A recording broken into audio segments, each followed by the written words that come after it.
Dear brothers and sisters,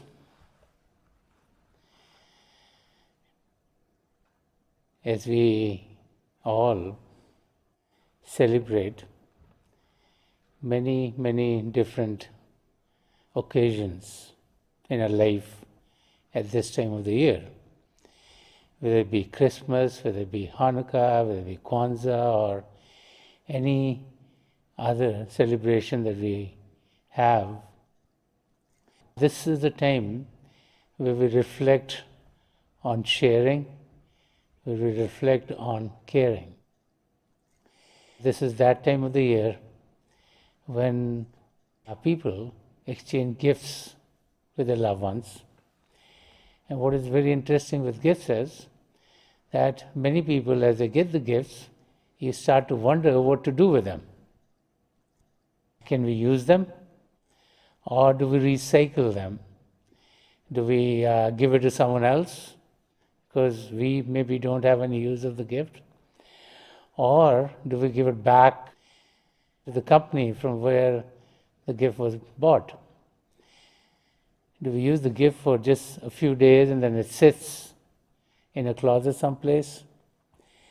And most of the gifts which are materialistic, we find some use, but we don't know exactly how to use them for good. I'd like to start by relating a very interesting story which shows how when we put our mind to something, everything that we have can be used. These are difficult times. These are times when for the last few months, because of the virus, many people all around the globe are going through very difficult periods, whether it be financial instability, whether it be emotional difficulties because we are unable to meet our loved ones as we used to before, or it be physical difficulties because we've gotten sick or some of our loved ones have passed away. These are times when we are faced with difficulties. These are times where we need to dig deep into ourselves and make use of all the resources that we have. So this is a very interesting story. This is a story about a tailor who was exceptionally good. He was a very good tailor. And so he had a reputation of being very good with his work, and many people came to him from many different places. And so his business was booming. He was doing very well. And with time, his children were growing, so his son came of age where he needed to teach his son the trade that he was in. So he took his son with him to his workshop and where he would be making the clothes so that his son could learn.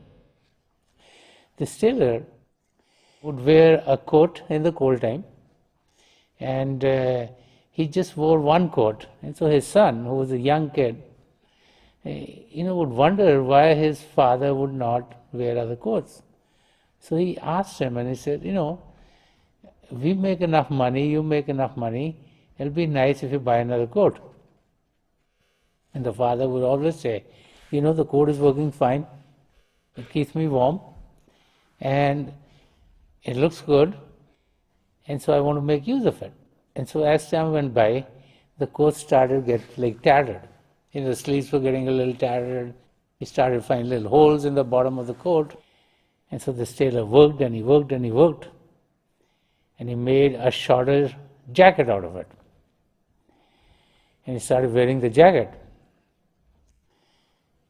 And now the son and his wife, with time, as he's wearing the jacket every day, because he said he left the cloth that the coat was made out of, so they're asking him to change and get another jacket. And he said, no, I'm going to wear this one. And a few months go by, and there's a rip in the sleeve of the jacket. So now the son says, okay, Dad, now we should throw this out. You made good use of the coat, you made good use of the jacket. And the tailor said, no, I'm going to make use of it. So he goes to his sewing machine as he's sewing and he's sewing and he's sewing. He comes out with a vest. And now he's wearing the vest all the time. And pretty soon, in a few months, his wife and his son are again telling him to change the vest. And he says, no, I love it, I'm going to wear it every day. And as time goes by, there's wear and tear on the vest, and it's getting tattered. And so the son one day says, Dad, this is not looking good, you should be getting a new one and throw this one out. And the tailor said, no, I'm a master tailor, I'm going to do something with it. So he worked on it and worked on it and worked on it. He made a scarf out of it. And now he's wearing the scarf when it's cold, as he's going out. And as time went by, the scarf also got to a state where it was tattered. But the master tailor would not let it go. So he worked on it and made a necktie out of it. And as he's wearing the tie all the time now, and the mother and the son are thinking, when is he going to get rid of this thing?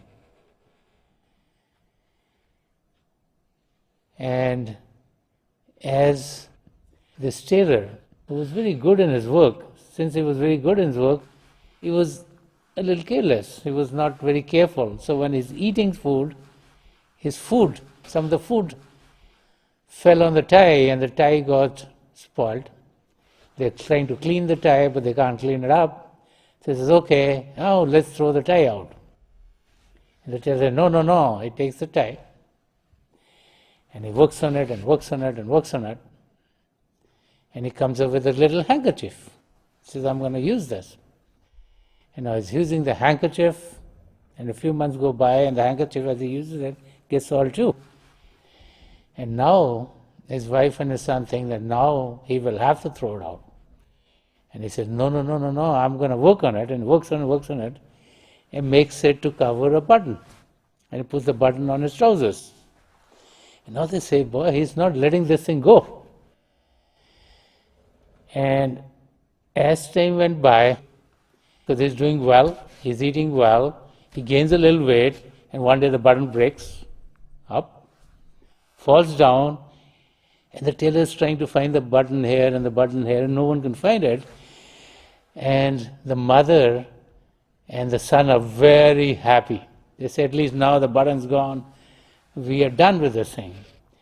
And so the son tells the dad, he says, now we can't find the button, at least we are done with that cloth that you thought you want to keep forever. And the dad says something very beautiful. He said, son, you know that I'm a master tailor, but along with that, I can also write. So I'm going to write a story about how I had a coat, and when that got bad, I made it into a jacket. When that got bad, I made it into a vest. When that got bad, I made it into a scarf. And when that got bad, I turned that into a necktie. And when that got bad, I made a handkerchief. And when that got soiled, I made a button covering. And I'm going to sell that. And people will read it, and I will make use of this story. So as we try to understand the story, it tells us that each and everything that we have can be made good use of. We need to think for ourselves, what is it that we have all the time? When we come into this world, we come with a body which is a gift of God. A body which grows as we start to age in this physical existence. And as we age, our body is growing and it gets to a stable state as we find adulthood in our lives. Are we making good use of the physical body? Most people think of themselves as being just the physical body, and so they try to do things which will keep the body well. They try to nourish the body physically. They try to use the intellect which is given in the body through the brains. And they try to use this physical body by gaining in the knowledge of the physical world in which they find themselves. And as life goes on, the body starts to deteriorate. It's not working as well. You got some pain in the back, you got some pain in your knees, your digestion's not working well, some of the organs in the body are not working well, and so people try to fix whatever problems they have. There are very few people who realize that this body is a home for something else. And that something else is the true gift of the Creator. Because that is a part of the Creator. And that something else is our soul. It's the soul which is giving life to this physical body. We think we are breathing and our heart is beating and the blood is circulating in the body, and that's why the body is alive. Little do we realize that as long as the soul is in the human body, we are alive. When the soul leaves the body for good, never to come back into this physical existence, then this physical body is pronounced to be dead. And the body, which is made of matter, is put back into matter. But the time that the soul has this human body, a time when we're physically living in this world, is an opportunity that God has given us, because the human existence has been talked about as the roof and crown of all existences.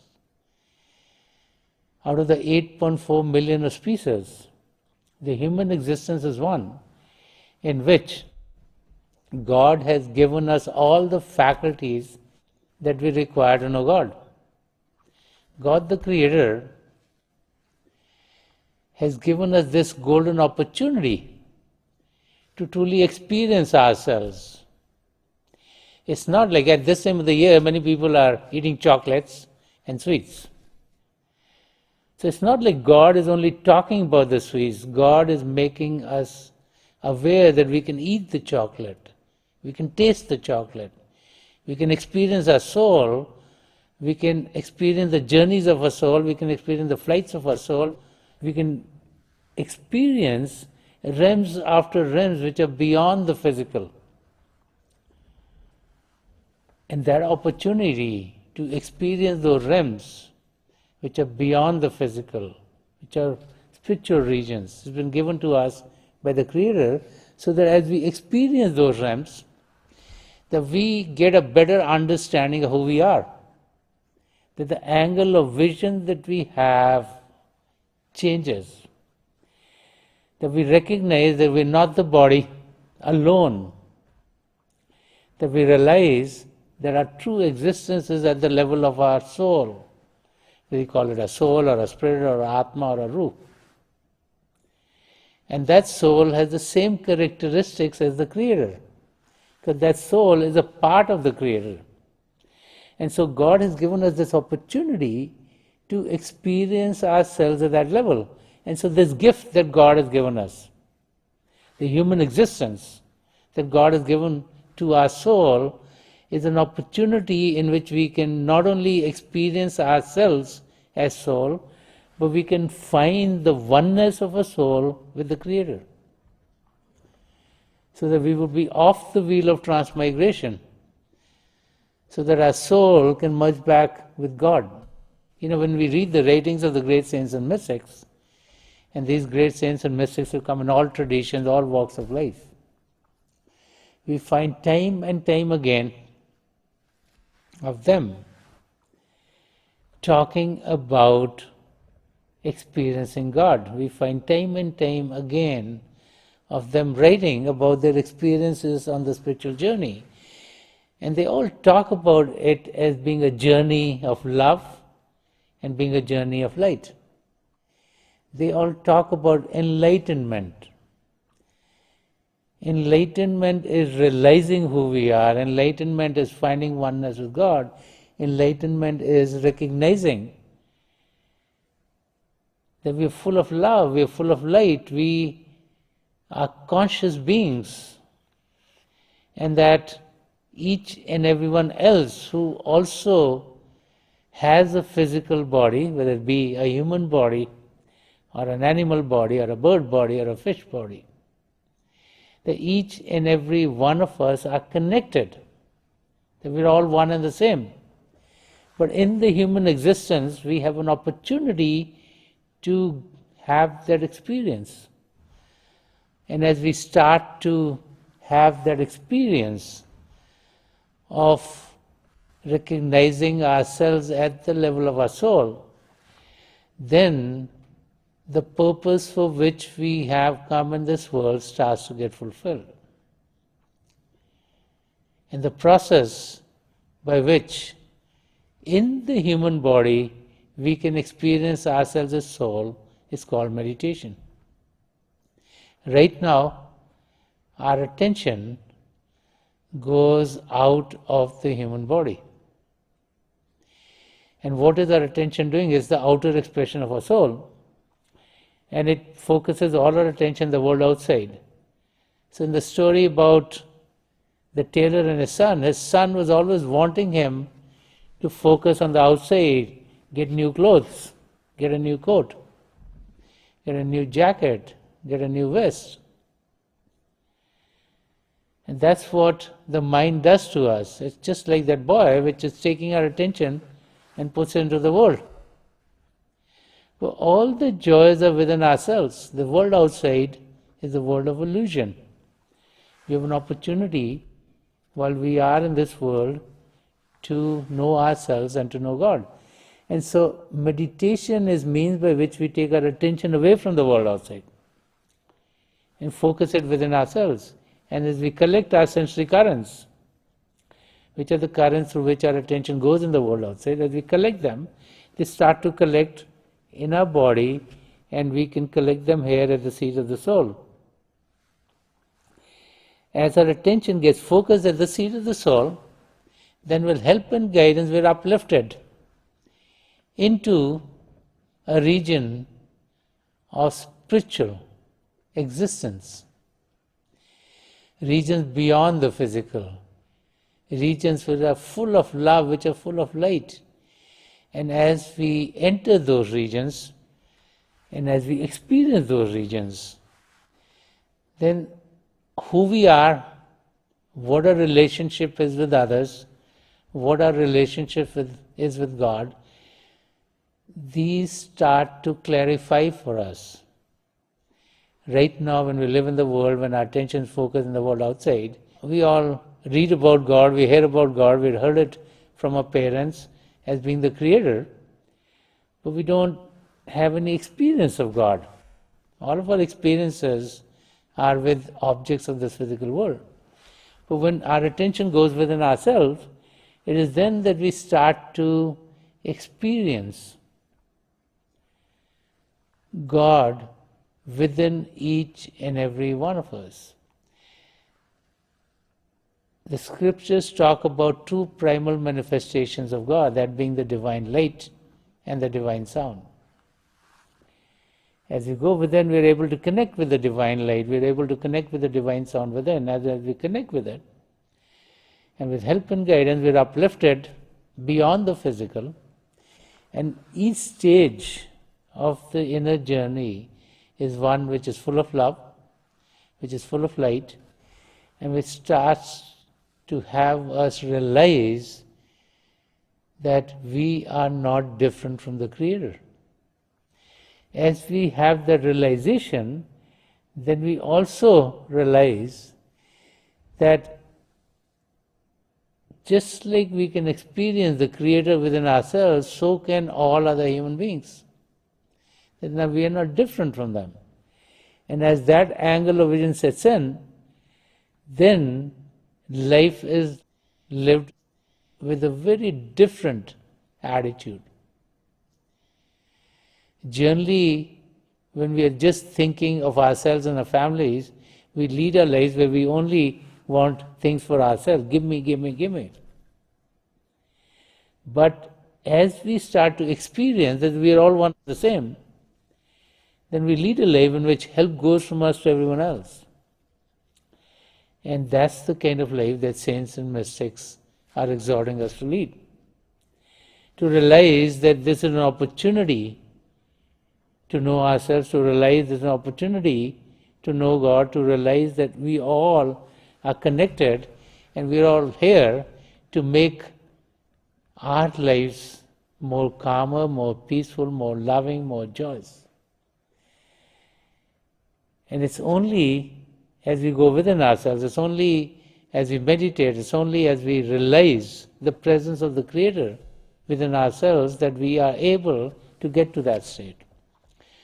So at this holiday season, when we have many, many different celebrations, and there's a lot of gift giving, let us focus on the greatest gift that we have.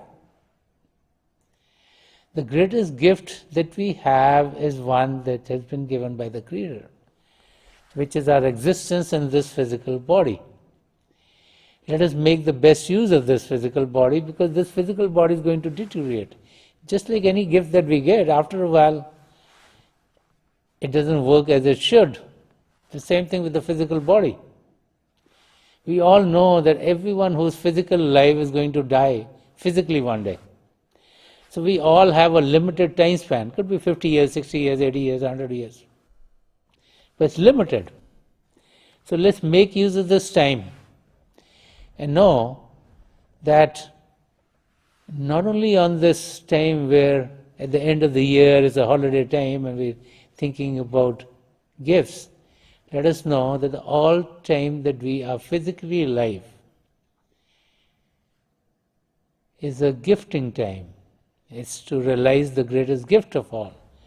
It's to make use of the gift.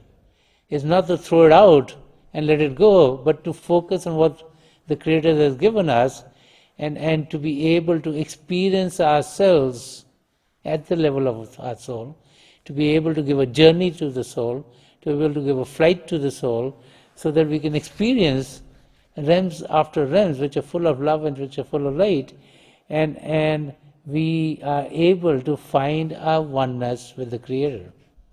So let's meditate for a few minutes. Please sit as comfortably as you can. Close your eyes very gently, just like you close them when you go to sleep. Your eyeballs should be straight, focus 8 or 10 inches in front of you. And as you close your eyes, those of you who have been initiated in the mysteries of the beyond, please do your Simran.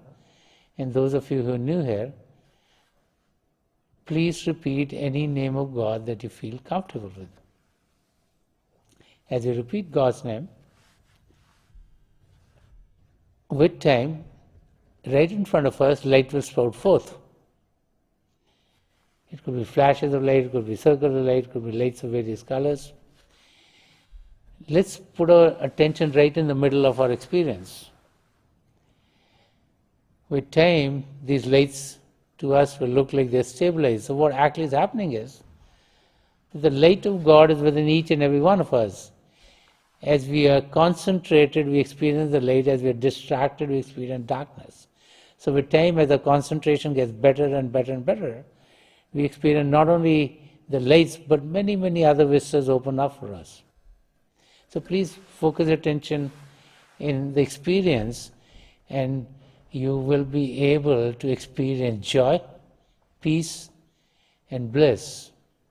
I pray to God Almighty to help each and every one of us experience the divine powers within ourselves. And it's my prayer to the three great masters of the past century, Hazur Baba Sawan Singh Ji Maharaj, Param Sant Kripal Singh Ji Maharaj, and the gracious Master Sant Rajinder Singh Ji Maharaj, to help each and every one of us connect with the divine power within and to experience the divine light in its effulgence. We'll be sitting for a few minutes I'll be getting you out of this meditation at that time, and my best wishes are with each and every one of you.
please leave off. Chhod dijiye ji.